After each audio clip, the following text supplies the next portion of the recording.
Hinihingal po yung ating inahin mga kababoy kasi sa sobrang init po ng panahon. Tip lang po sa mga nag-aalaga ng buntis na inahin dyan, ang sobrang init po ay isang dahilan para makunan po yung ating mga buntis na baboy. Kaya siguraduhin po natin na paliguan po natin siya, kung maaari po ay 2 beses o 3 beses. At lagi po nating basain yung sahig ng ating mga alaga.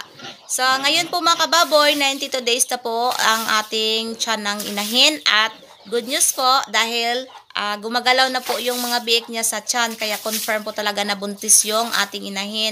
Bakit ko po sinasabi na confirm po mga kababoy? Kasi meron pong minsan akala po ng iba buntis yung inahin nila, yun pala ay buntis hangin lang. Kaya yung nag 90 days po, doon po yung araw po talaga na gumagalaw na yung mga biik, nakakapa na po natin. Kain naman po mga kababoy, nagdagdag na po tayo ng kalahating kilo.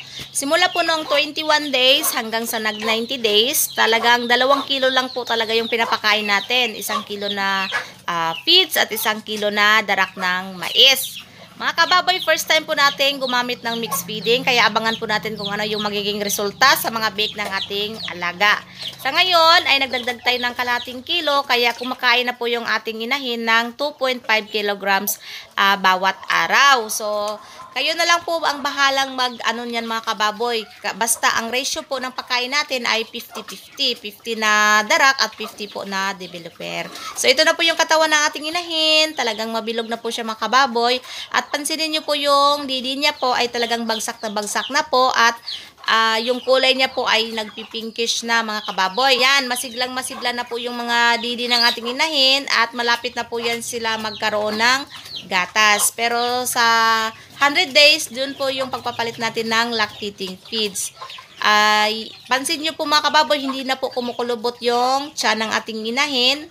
Talagang nagre-ready na po yung tiyan niya na magkaroon po ng gatas. Dito naman po sa kabila mga kababoy, ito po yung ating dumalaga na 6 months and 1 week ay pina-EI na po natin. So, abangan din po natin ito mga kababoy kung magre-reheat ba yung ating dumalaga. Yan, ito po ay si Olga, anak po ng ating inahin sa pangalawang parity. Yan, so malapit na pong mga anak yung ating inahin. Next month po mga kababoy, November 15 po yung due date niya. Sana po ay marami po yung anak niya kasi nung nakaraan po ay 5 piraso lang at sobrang lalaki.